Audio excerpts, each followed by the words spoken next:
Baruch atah Adonai, Eloheinu melech haolam, borei peri agafen. All right, you want to talk? Let's talk.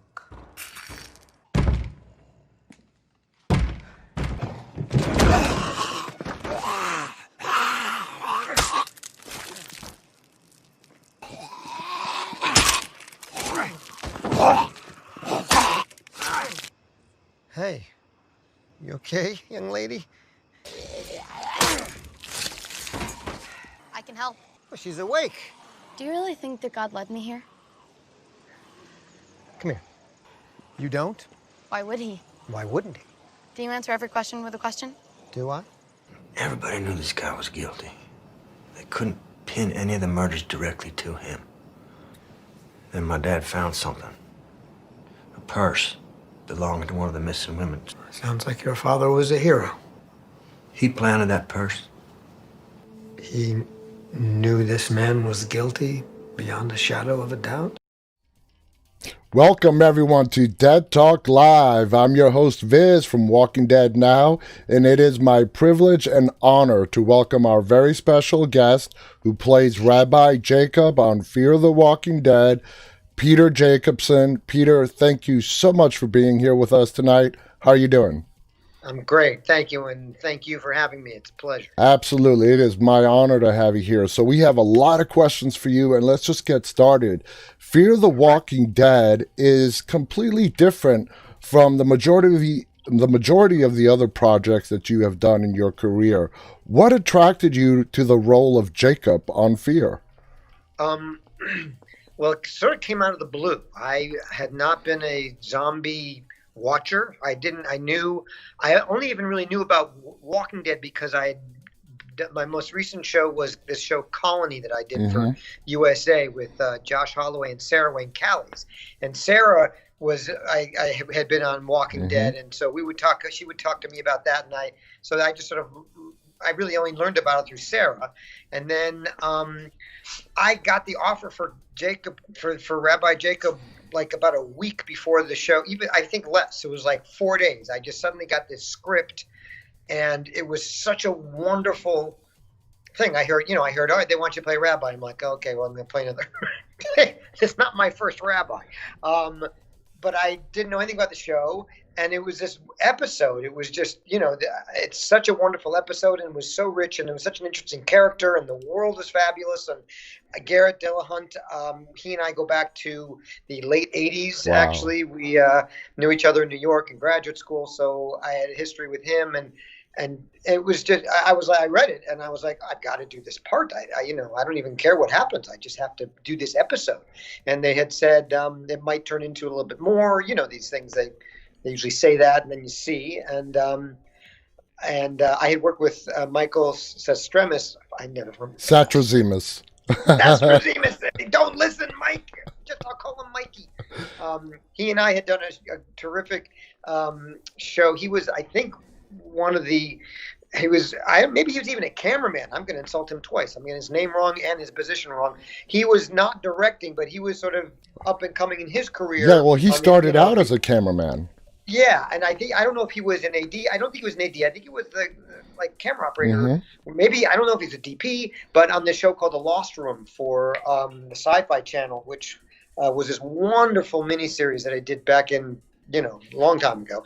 And I think he was part of the reason, or the reason why I got the part, because he remembered me from long ago, and I guess they were looking for a rabbi, and he thought of me, because often when people are looking for rabbis, they think of me. And boom, the script was great, and I had a great time. I was just saying I really took to killing zombies very quickly. Oh, yeah. And got a lot of positive feedback on that front. And the character kind of stuck around. And I don't know where he'll go from here, but every time I'm out there, it's just a lovely experience. So I'm having a great time. That's awesome. So the majority of the people that I've spoken to, it's usually them auditioning for the role. They came to you. That's rare for me. I'm not. I didn't mean to sound like. No. You've been in this industry for a long time. Your resume is about as impressive as it gets. To me, it's a no-brainer that they came to you. Well, I felt the role spoke to me quickly, and And that was one of those times when it does happen, when suddenly you just get an offer out of the blue, and it seems to be just a real fit. I go, oh, wow, great. And I can see what they were thinking. And so it just seemed like sort of a nice fortuitous moment. I don't know what, Mikey was looking at, heading up to that episode. But for whatever reason, I was asked to come be in part of that world. And it has been really, really fun since then. So you came in at the end of season 5. When were you notified that you were coming back for season 6? Well, I knew I had 2 or 3 episodes when I first took I think I knew I had 2 episodes when I first got the script. But then after that, then I think when I was doing the second episode, and I just got a lot of positive feedback from everybody there, and I think at some point my agent called and said that they had just inquired about my availability for a couple more in the finale of season 5, and I truly was driving off. I think I drove off with Mo, and and I was like driving off. I was like, "See you later. I hope to come back. It feels like a really good vibe." You just never know. Never know. You just never ever know. You could be having your character could be set up like with the best cliffhanger, and you think there's no way I'm not coming back, and then things just change. And TV shows you can go any way at any time. So I've learned over the years to not expect anything, even when it feels good and it feels right. I'm a bit of a superstitious in that way, and also I just think it's logical, and it probably keeps me out of my head as best I can.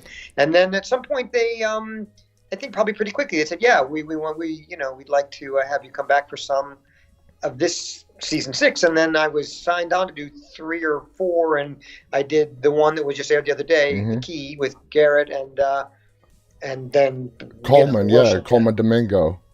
Yeah, Coleman, and then we shut down right before I was going to come out for my next episode.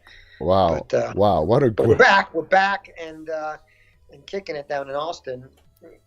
Exactly, and it's so awesome. I got to tell you, from my own personal experience, Peter, when I saw you, as I told you before we went live, I'm like, oh my God, that's Dr. Tom, and we're going to get the house in a little bit. But then you were great in that first episode. No surprise you got such an amazing reaction.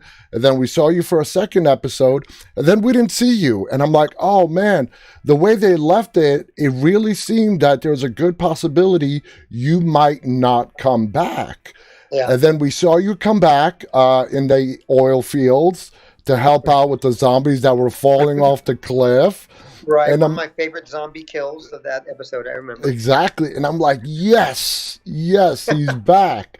Now, in late season 5, the majority of your scenes are with Alexa Nisanen, who plays Charlie. Right. Tell us about the experience of working with Alexa. Well, my first episode with her was pretty much her and I, and Jenna and Garrett came, was sort of peripherally there. We actually had a bunch of stuff with them, but really it was Alexa and I. When I got there my first day, Mikey said, "You're not going to believe this young lady. She is, she's terrific, and she's, I think, I've already insulted Mikey, so I don't insult her. Like 14, 15, 16, somewhere in that range, maybe younger even." Is it possible she was 11? No.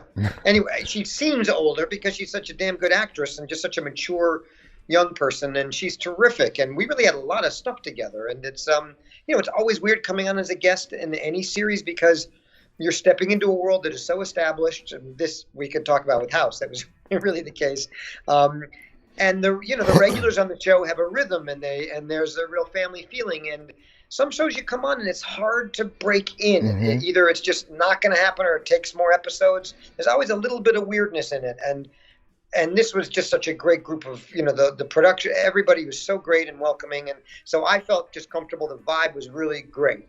And having Alexa be so comfortable, and she's such a good actress. And it was, I'm just this sort of random older guy who's coming in and we're doing all this stuff together. It's, you see the final product. And I'm not saying it's difficult. I mean, that's part of what I love about acting is you get thrown into a professional situation with all sorts of people, and you got to show up and do it. And I just thought she was terrific, and we had a great time. So she's a really, really solid actress. Oh, absolutely, absolutely. So the Fear of the Walking Dead family, embraced you open arms. Yes, I think so. The props master, Eddie, he and I had, we were on House together for years. I didn't know he was on it. So he's, he sets me up with my zombie weapons, every day. And I love it. It's like old times. It's great. Now, when Jacob was explaining to Charlie the flame of truth, was that dialogue all from the writer's room, or did you have any input into that? No, that was all them. I'm not I'm not religious, so I had to sort of get myself up to speed with the Hebrew, and I had a lot of help. And some of it's instinctual, and there are some stuff that I knew, but I would not have known what he was talking about on my own. And it was really, and that's part of when I read it, I was like, this is really lovely. It's educational for me, and it's and it feels natural, and it's. My mom was thrilled with the episode. And my grandmother would be too if she was still alive. But the writer, they're great, and they knew what they were doing, and it felt really organic. And no, I didn't change anything. It's all them. Okay, that's great. That's great to hear. Now, Rabbi Jacob, the impression that we get from when we first meet you is that he has been living in isolation in that synagogue since the start of the apocalypse. Are we accurate in that? Yeah, pretty much, yes. There was, if I recall, there were attempts to, improve their condition, and eventually that led to him leaving, and they wound up, that's why he wound up being an outlier. He came back; they were already dead. So he sort of escaped, and that's sort of the source of his guilt. But partially, I think that's because he had been there for. He had been with them for so long, and they had tried to make it for so long. Yeah, from the beginning, he was there. How do you explain why he kept his congregation stashed up as zombies in that on location? How do you reckon, if you were to get into Jacob's mind, what would be his reasoning for that? Well, he tells the story that he went out looking for supplies, and then he came back, and suddenly everything had turned, and and so he broke his heart that he had left and wasn't able to help them out. But really, what happened was that he had fled. If I have that, I hope I don't have that wrong. It's been a while since we shot it, and so there was. I think there was a lot of guilt when he came back, and he was a good man. And these were one of the things that was intense to play was while we were doing it, like especially the scene when he's doing the prayer of the dead. Yeah. He sees faces, as best he can. This was his congregation, young children. This was his family, and so these people have, this has happened to them. He survived. He ran away, came back. He's guilty, and I think he has nowhere else to go. I think he's going to stick it out no matter what. I think there's a huge sense of guilt and just love and family, and he's not going anywhere else. And that made sense to me. I mean, it made sense that it was sort of sick in a way. He's he's keeping him locked away, but it made all the sense in the world to me. Yeah, and to me too. As the viewer and a fan of the show, he didn't run away. Like you said, he went on a supply run. He came back. Things were falling apart. And the thing about the guilt part, I absolutely agree with you. He felt guilty that he was not there to protect his congregation. Yeah. Now, moving on to season 6, when did you find out that season 6 was going to be filmed in this episodic anthology style? They didn't explain that to me outright, but when the schedule started to evolve and they were shooting things out of order, it was like I got there for the first, when I shot that episode 4, I believe was the first episode they shot of the season. But it was episode 4, and so they were explaining to us that we're shooting out of order for this reason, because we're doing, we can sort of do this chunk. It doesn't really, chronologically, it doesn't really matter, when we shoot this, and for whatever reason they decided to shoot that first. So I learned about it on the set. That's how they were doing it. You sort of have our own actual little pods. I'm sort of, I'm with this group here that's having this story told. And then everybody seemed to, be excited to be together. But then they were like, we won't see you for a while because Yep. the other stuff is being shot. Now, is this the first time in your career you've done like an anthology style TV show? I think so. Good God, I've been around so long. Do you like it? I do. It's just something new, you know. It's Yeah.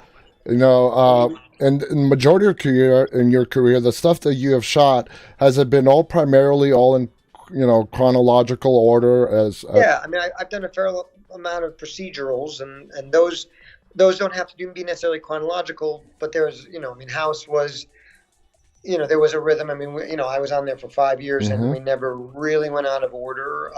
But something like Colony, which I was on, or Ray Donovan, where it's, you know, you're really telling an ongoing story. And so, you know, the tricky part there is that you'll often not know where you're going or where you know, or what's just happened before. If you're, you know, like with Ray Donovan, I was not a regular, so I would sort of come in, and the story's going forward, and I'm got to come in, and suddenly you have to gather all this information to make sure that you really know where you are and where you're going. Yeah. And you don't have a lot of it. With House, you know, you want to know everything that's going on in that episode. You do all that research, but it doesn't really matter because, you know, this patient's going to die or live at the end of the episode, and then you're going to reboot and come back, you know, next episode. Okay, totally get that. Now, in episode 3, The Key, which was you, Garrett Dillahunt, Coleman Domingo, Jacob, we're still, as viewers and fans, still getting to know your character.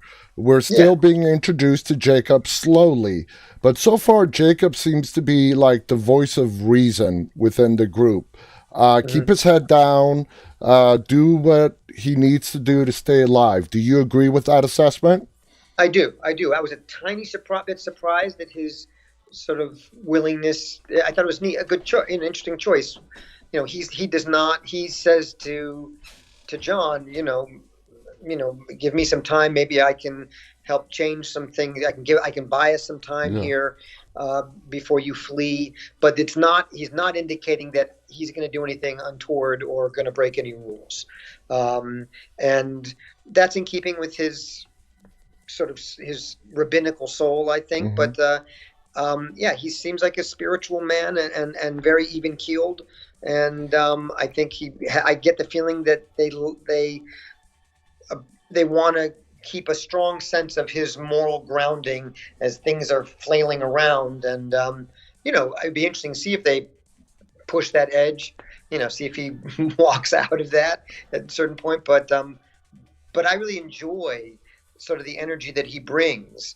That is that sort of, let's find some peace here. Let's keep our shit together. And we will be okay. And I like that. It's a peaceful, lovely message. He just feels very grounded. And yet it's such a crazy world, you know, nobody's too grounded. So because anything can change like that.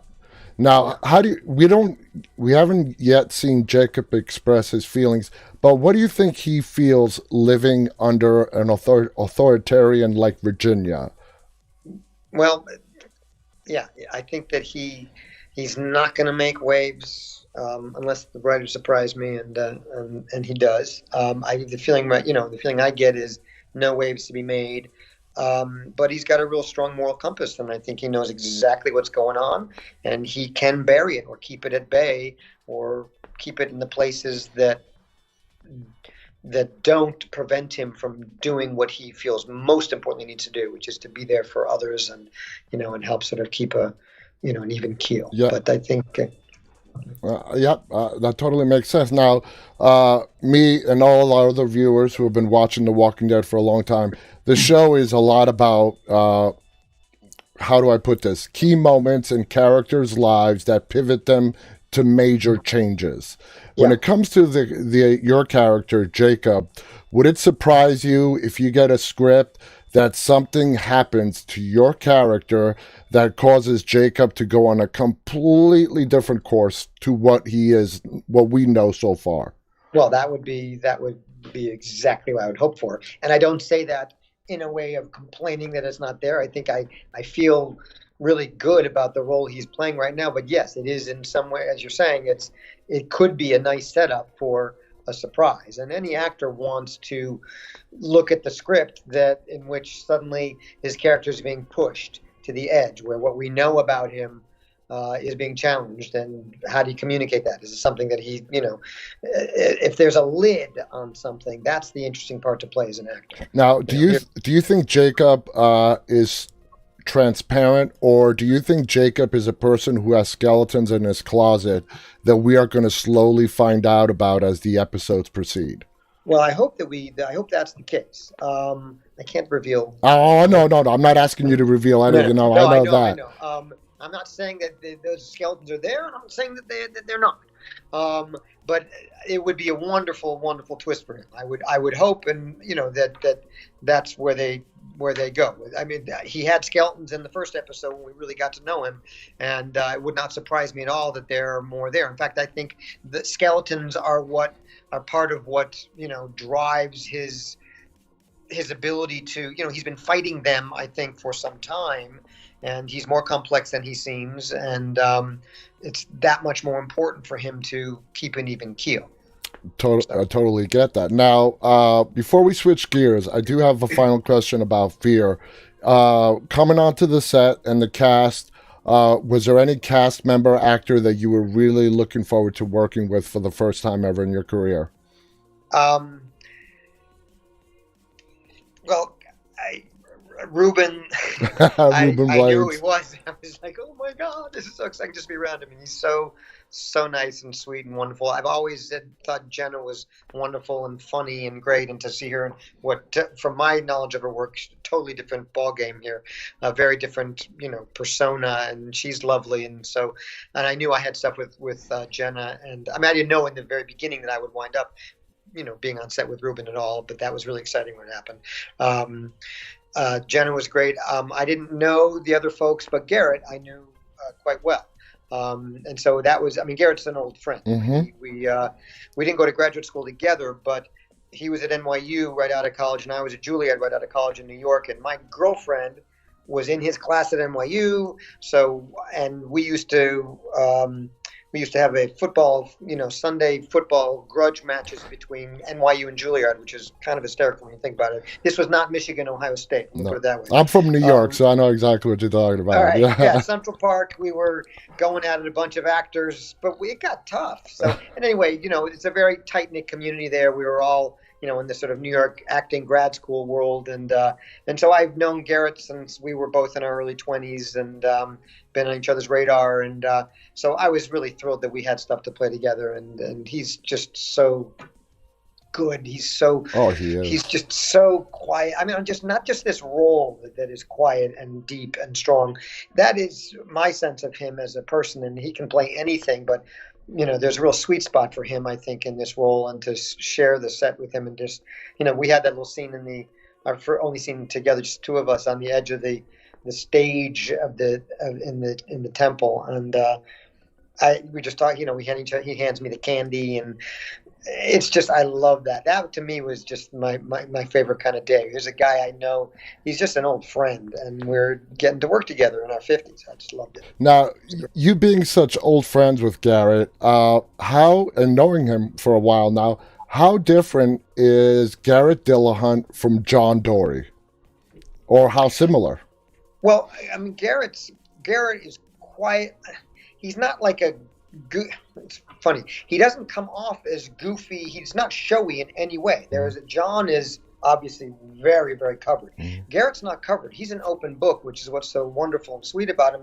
And yet there's a dry, quiet demeanor where you're always like a half a step behind, which any really, really funny people, like, you got to, they kind of catch you by surprise. And Garrett's quietly hysterical. He is really, really funny. I think I'm more goofball funny.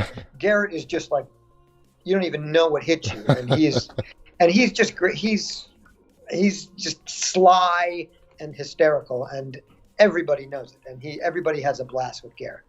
So in that way, he's really not like Dory. John, because he's, John is this, Would you say that he's like the biggest clown, or the guy who keeps the things the lightest on the set?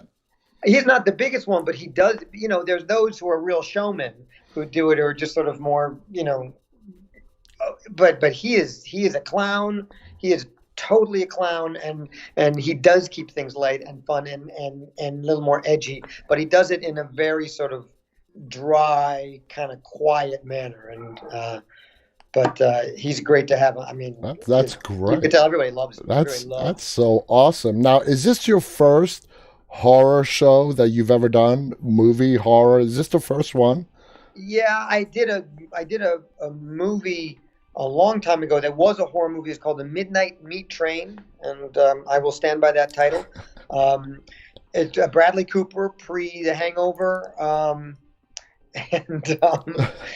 it's great. It's hacking up. It's a lot of chopping people up on the subway, and I didn't do any of that. I just played a short order cook. I had a few scenes where I just chomped on a toothpick and talked like this, and I didn't get any of the horror part. Well, so this is my I don't usually get to wield weapons. So I got to take a machine gun and blow a zombie apart, and I learned how to stab him right in the eyes. That's exactly what I'm getting at. As my next question, your character is amazingly well at taking out these zombies.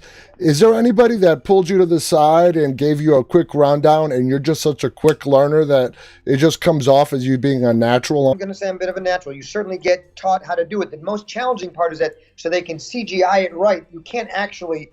I mean, there's no real blade. Yeah. They put a rubber blade on and you just have to come like a little bit of a distance from their eyes. I hope it's okay for me to talk about this. Oh yeah, we've had other people say, yeah. You've got to hit the right spot, but not actually hit it. You have to be like 6 inches from the right spot. So depth perception-wise, it's tricky, and you got to really kind of hit it, and then they take the blade off, the rubber blade, and then you can actually go closer. There's a lot to think about and to judge, and I think everybody there's a bit of a learning curve. I like to think that I You're got good. it pretty quickly, but more importantly, I was surprised at the passion and the confidence with which Jacob, took these guys out, and Well, it was fun. I apparently for my first episode, I had something like 15 kills, which I think is high, and I think they gave me some extra ones because they felt like I was not shying away from it at all. I did actually bruise a rib in one moment, and that was troubling for. Made it a little bit harder for me to go after the next zombie with as much gusto as I would have liked. But he fell on me and the rifle butt. It was right when I first meet her and she's in the car, and I pull a zombie off, or she opens the car door and he falls on me, and the rifle butt got stuck between us and actually bruised my rib. But oh man! But I didn't complain because I'm not a whining rabbi. Now, the people that don't get enough credit are the people that play the walkers. The stuntman, they're there morning, night. I mean, how's it like working with them? And I mean, they must be like true pros at what they do. They're amazing. I mean, there's, I think, a school. I mean, they have like a full training thing. There are some that are clearly like the star zombies that they go to when they need the right kind of kill or the right kind of. Yeah, they actually call them hero zombies. Is that what they call them? Yeah, Greg Nicotero, and we had told. Yeah, the zombies that are front and center on scenes that we get to see the closest. They even have a name for them. They call them hero zombies. Yeah. Well, you know what? Doing what they do, they've got to sell it so well. It is not a small thing that they're doing. I mean, that's such a constant part of the show, and I think it's the ease with which it happens that creates this sort of weird, fabulous, fun tension, and yet it's totally horrifying, and that's only going to work, and that runs throughout every episode, throughout the whole show. Those kills are critical, and you got to get people who really know how to do it. It's not just, it's not easy to get it right. And, they have to snap their heads back and just the right way. And it's a real art. And these guys, they know it. And when you're dealing with one of the heroes, it's like, oh, this guy knows exactly what he's doing. Because they have to support me. They support me. It's like any stage combat. It's the person who's getting hit is the one who sells it, That's any kind of stage combat in theater, it's easy to throw the punch, but because you're not actually being punched, you have to sell the fact that you've been punched, and that's where the talent lies. And that's the same thing with these zombies. They have to, it's easy to go like that, but they're the ones who have to really sell. Exactly. Exactly. They're great. So, and it's fun to sit around with them, like, on lunch. They're all zombied out with their Diet Coke. Eating Coke, having a sandwich, I can imagine. Now, I'd like to switch gears now, okay, to your longest role to date on any TV show, Dr. Chris Taub on the mega hit show House. In my opinion, Taub, your character, maybe only being topped by Hugh Laurie playing Dr. House, was the most complicated character on that show. Do you agree or disagree? Definitely. I mean, he was really complicated, and I loved it. I think that's possibly sort of right. I can't. I think there's some opinion involved in that. I think that I think he was very, very complicated. And Taub always had me guessing as to why he did what he did and what his thought process behind it was. Now, you came onto House at the start of season 4 with quite a few new cast members who became House's new team, essentially replacing Omar Epps, Jennifer Morrison, Jesse Spencer. They didn't leave the show. They were still there, but you guys became the 2.0 version of House's team. Now, what was it like coming in as the 2.0 version? That was bizarre. I mean, the whole thing was premised on there were 4. If you remember, there was like a group of 40 students. Oh, yeah. And then they keep whittling them down. There were probably 9 or 10 of us who wound up going down to the last bunch of episodes, and there were only the 5 of us, Eddie Githegi and Annie Dudek, on top of Olivia and Cal and I, who Cutthroat Bitch and I forget Eddie'll kill me if I don't remember. Big Love. Yeah. We all had 9 episodes that we were doing. We knew that we were booked to be the final 5.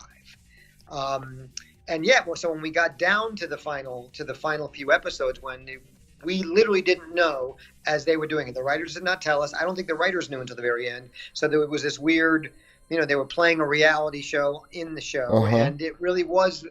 It was rolling out that way. We did not know once they got down to the final 5. We 5 of us did not know what was going to happen, and that's not necessarily the greatest setup for ease, fun and relaxed. But it was. I think there was something so kind of weird and off about it that. It becomes more interesting and more, what are you going to do? You're going to stress about it the whole time? It just made us closer, and we would joke about who's going to go and who's not. And it just made us even closer, and it was just really fun. And again, coming on to a show, as I said, as a guest actor, that was like a moving freight train. That was the #1 show on the planet, and we're just sort of being tossed in there. So that part was really intimidating, and more so than any experience I had, and yet the camaraderie of the group, the newbies, sort of mitigated that in a big way. Plus, Hugh and Omar, and who were the 2 that we really worked with the most. They were so fun to work with and nice that it made it cool anyway. But it was a weird situation. That is so fascinating that the game that House was playing to try to pick his new team was actually sort of being done in real life behind the set. Totally. Because I thought you guys knew when you guys signed on to the show, the final 3 or 4 that made it, that you were in there for the long term. No, we knew that we knew we had 9 episodes to get to the final decision, which meant that we knew that the last 4 episodes or so, it would just be the 5 of us. But it was not until there's a certain lead-in time that you need before you get the script. Yeah. But they pulled us aside each individually, and I remember when I met David Shore, came down and met me in my trailer and said, "You're one of the guys," and I was like, "Oh my God, this is great!" So cool. Now, how did you tackle playing a character who I've already said I thought was very complicated in Taub, and how did you get into the mindset to play somebody who just had a hard time being monogamous? Yeah.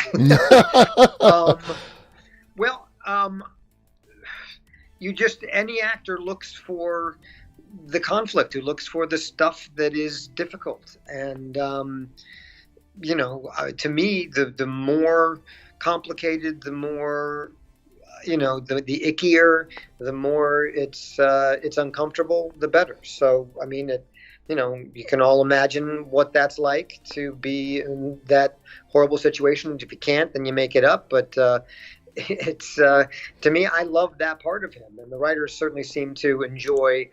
I love those writers. They were great, and I felt at times they took a certain pleasure in in taking Taub down some pretty humiliating and horribly icky avenues, and that was heaven for me. I couldn't have asked for a better situation where they, for whatever reason, they liked the complexity that I think came just maybe the way my angle on him. I think the relationship with House was especially lovely, and it's tricky. I think I got under House's skin in a way that others didn't, and he let me know it. And so there was a lot of tension between us. In a very passive-aggressive way, you did.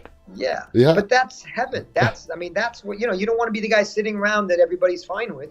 You want to be the guy that people have trouble with, or you want to be the guy who can't keep his pants up, who does wind up having children by two different women, who can't say. That's, as an actor, that's gold. That's what you want. And the writers just kept heaping it on me. It was great. I loved it. Now I totally the more humiliating, the better. Now I totally get the loving the professional challenge of playing the role of Taub, but you sort of touched on this in the beginning of your answer. Were there episodes or scenes that you personally made you just feel icky to play as a person personally?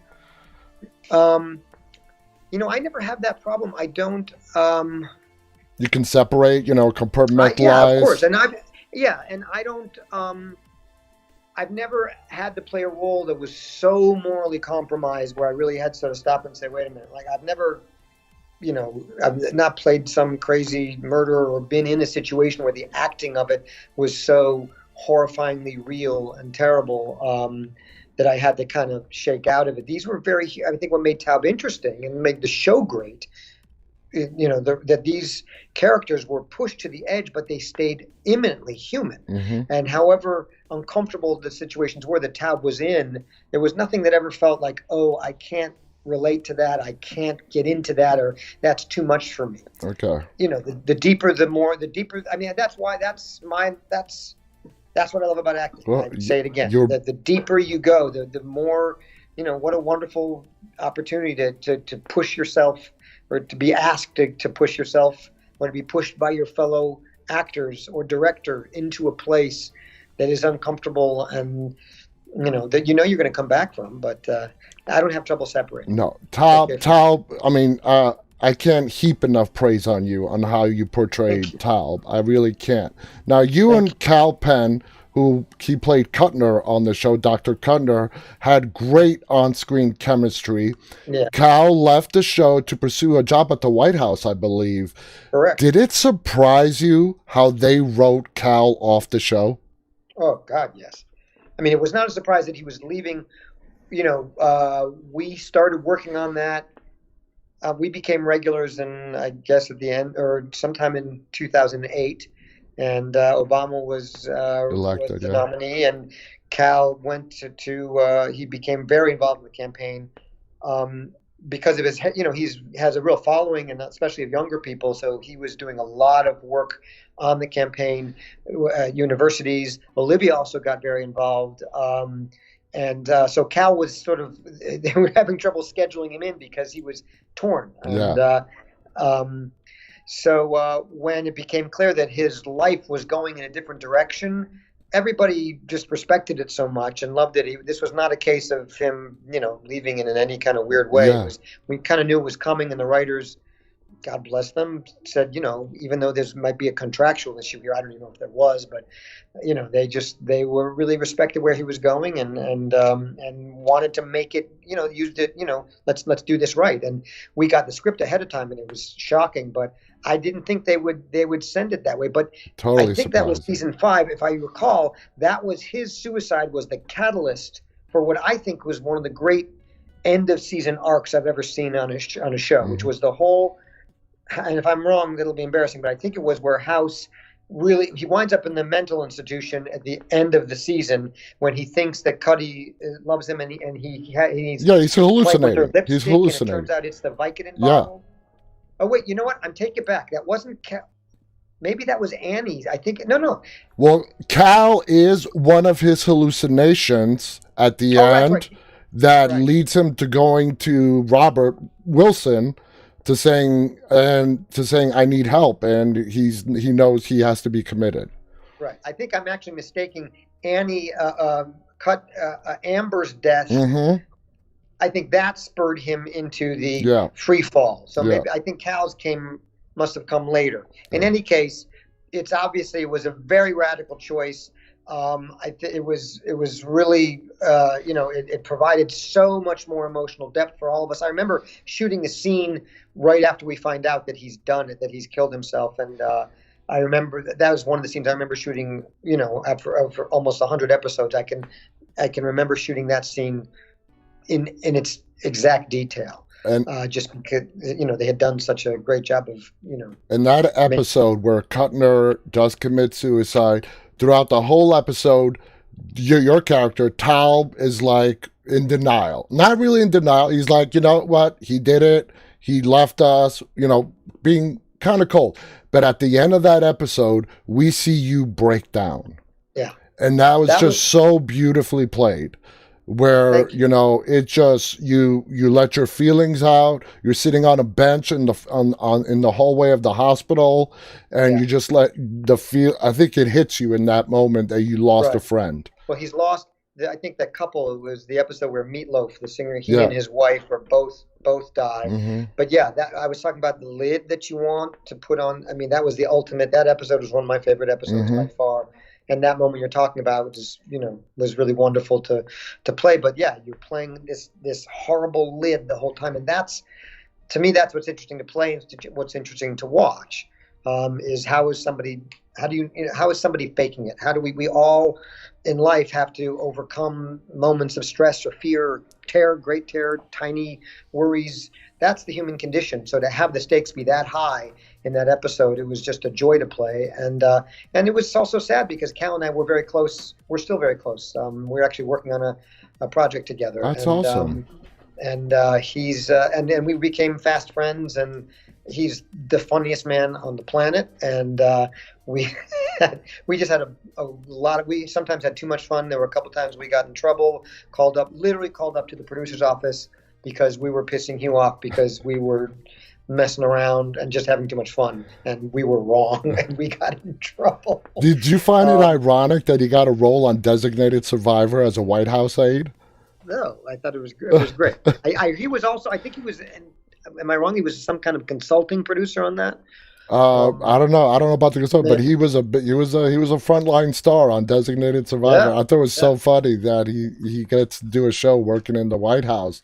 I went. He gave my family a tour of the I think just of the West Wing. Wow. He went to Washington when he had been off the show, and I was in Washington, and he showed us around. It was really cool. That is so awesome. Now walk us through when you first met Hugh Laurie. I remember.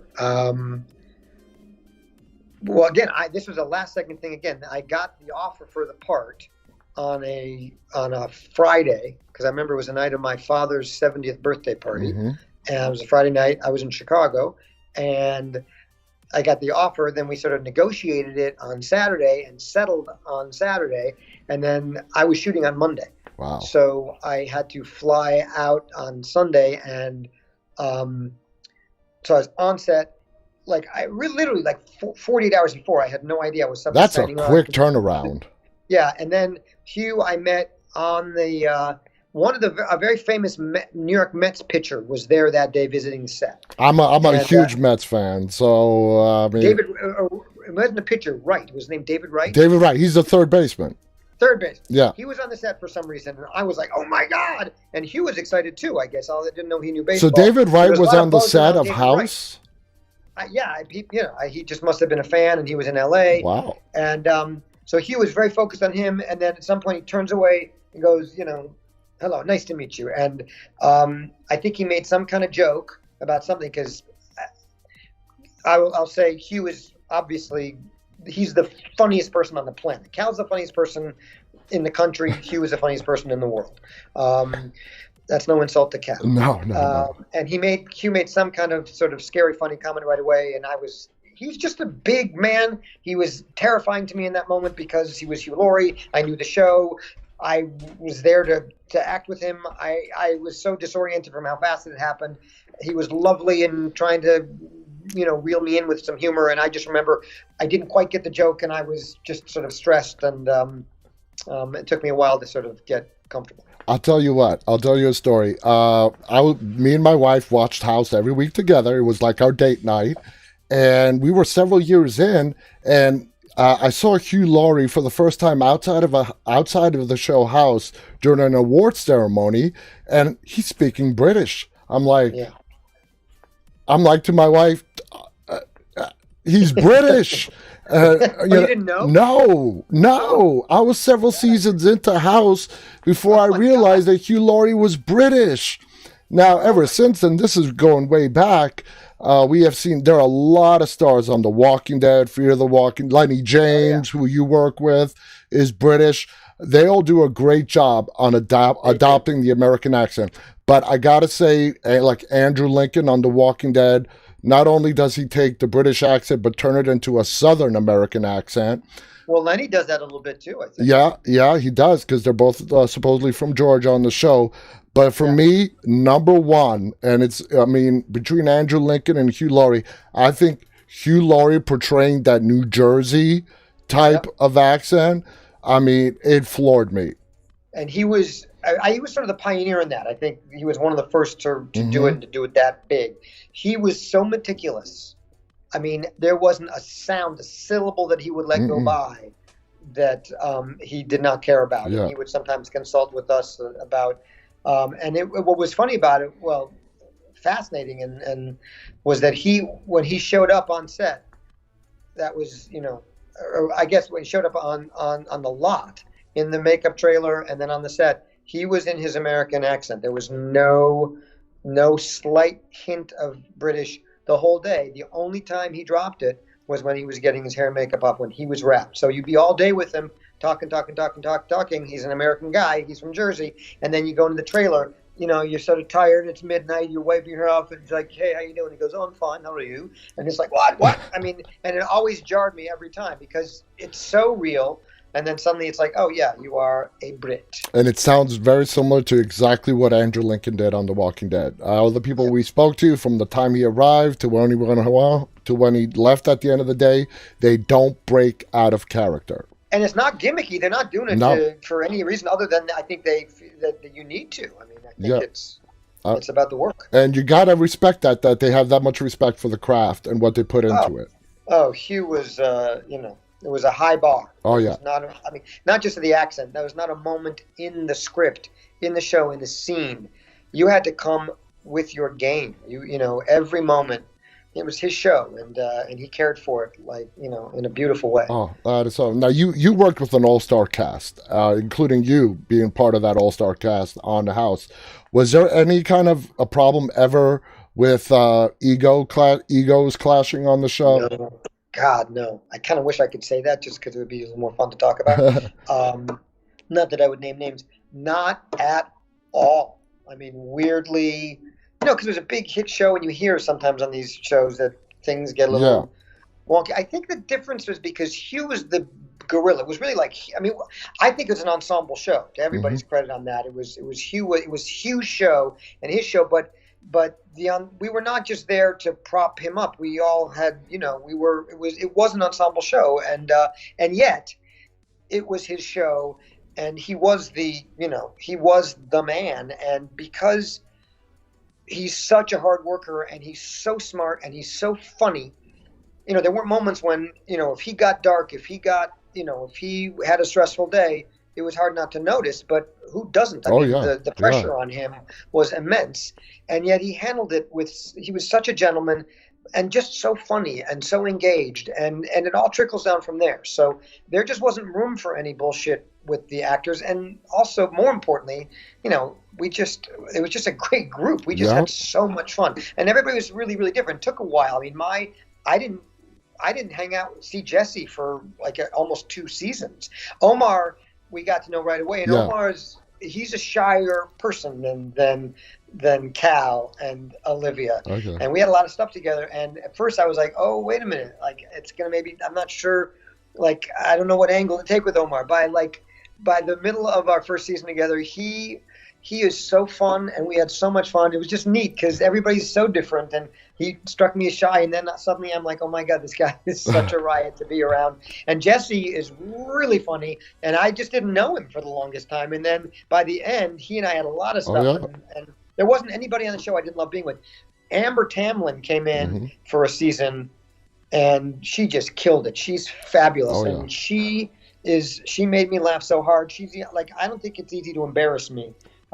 You really can't say anything to embarrass me. Amber Tamlin could embarrass me instantly. I don't know what it was.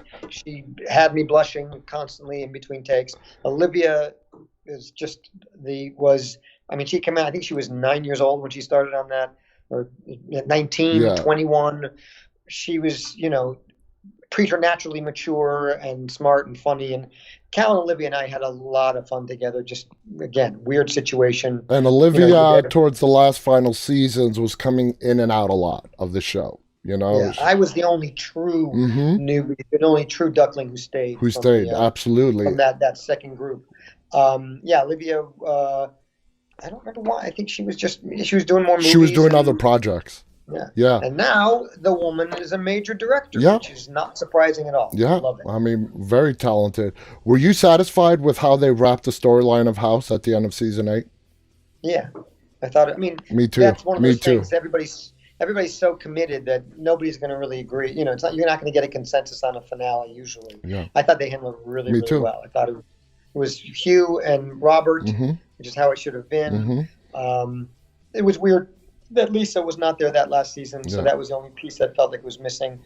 And I think they wrapped this up. There wasn't a lot. They didn't need to spend a lot of time with the team, and would I have liked to have been the third motorcycle, going away? Yes, but that didn't make sense. So Tao, I loved. It was a lovely wrap up for me. Again, conflict lurking. I've got 2 kids. What am I going to do? What have I done?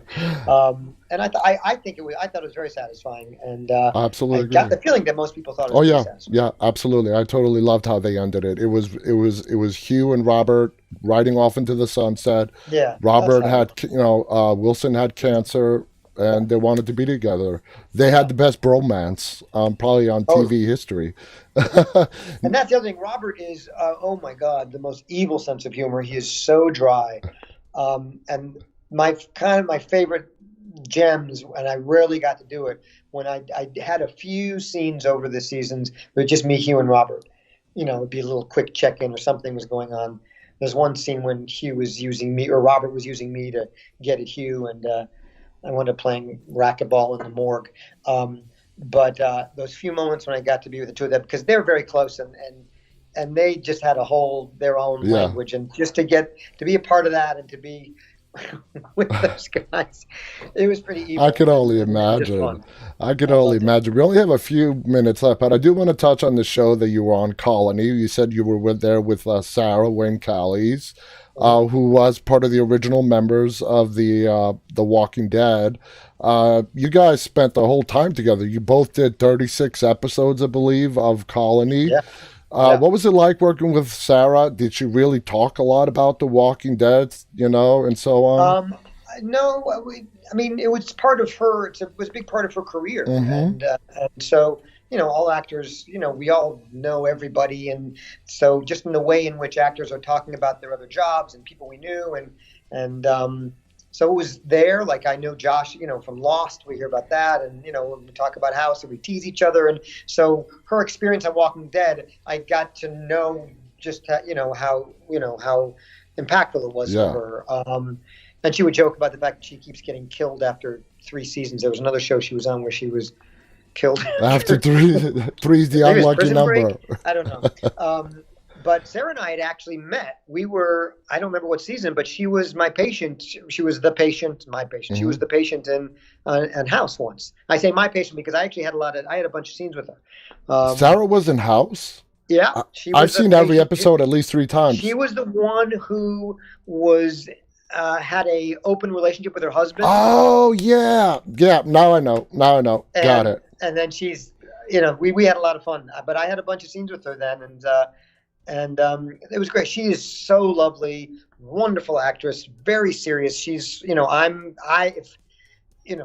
the goofball for sure next to Sarah. Sarah is, she's a real hard worker, and you'll know if you got to come back back in line. She directed an episode. She was fabulous, just great. She just thinks everything through so intelligently, and she's just wonderful to be around. It was really, that was a wonderful show for me. I loved being on that. And I didn't get to work with Sarah really until the end of the second season, and then all the way through the third season. And it was great fun. It was really, really great. She's terrific. I want to talk. We were shooting in Vancouver, and we were all a little bit like, oh God, we were all hauled ass out to Vancouver. She lives in Vancouver. We were like, who do you know at the network?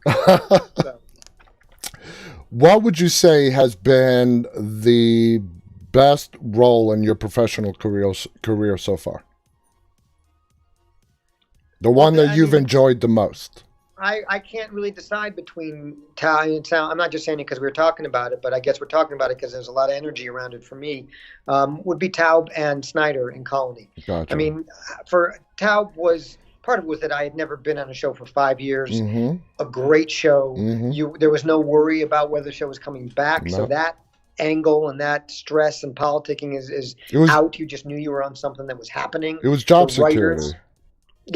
Yeah, basically. Mm-hmm. So to be on a show that's touching people like that, and I mean, still to this day, I run into people everywhere, people who went to medical school because they were inspired by House. And it's like, that's a special thing that's very rare. And so I just feel really blessed to have had that kind of an experience. And my part in it, the writers, they just really they took to everybody, but I love the way they took to me and what they did with me. And I just felt like I just couldn't have asked for more fun. And again, it's a character who is really conflicted and he's not easy to like. I love playing that. And Snyder in Colony was more obviously an evil person, but he was this very sort of human, kind of geeky guy who suddenly he's the most powerful evil person around, and he's not sure why, and yet he grows into it. And so that's fascinating to play, and the writers on Colony were just so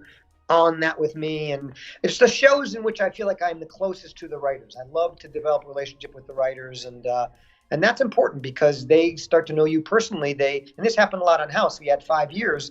We were friends, and they got to know me and would write to me, and the same happened with Colin. And I think the proof is in the pudding. Now we only have time for one question, and I'm going to use it. You had a small role in 2007 Transformers. What was it like working with Michael Bay as a director? Well, I was terrified going in just because I had heard that he was, scary, and it was a big, huge movie, and I don't do a lot of film, and this was a huge film. Oh yeah, big budget. And Michael Bay, he had a reputation for being tough, and he was the sweetest. We just had fun, and also Shia LaBeouf was. Yeah. There was no script as far as he was concerned. I mean, and it was great. He is just goes. And I just, keeping up with him. The scene doesn't ultimately, it's a small scene, so you can't see the extent to which the places he was going and how, I had to sort of roll with him. So his energy was very manic and fun, and you'd have to be present. And Michael was just sort of into having fun, and I loved it. It was just, it was one day, but it was sort of a neat little scene. I know. That's awesome. That must have been such a fun experience, and we are out of time. Peter, thank you so much for being here with us tonight. I can't believe this hour just flew by. I want to thank all of our viewers for joining us tonight. Thank you. Peter, again, it's been a true pleasure and an honor to have you here. Well, guys, I'll be back on the air again tomorrow night. Do you have any final thoughts you want to say? Like, or me? Yes. No, just thank you. It was an honor to be here. It was such wonderful questions, and it was just a great conversation. Oh. And I hope people are into Fear the Walking Dead. That's right. So, Fear is in the middle of an amazing season, and we can't see how Jacob, your character, progresses on the show. Guys, I'll be back on the air again tomorrow night. Till then, stay safe.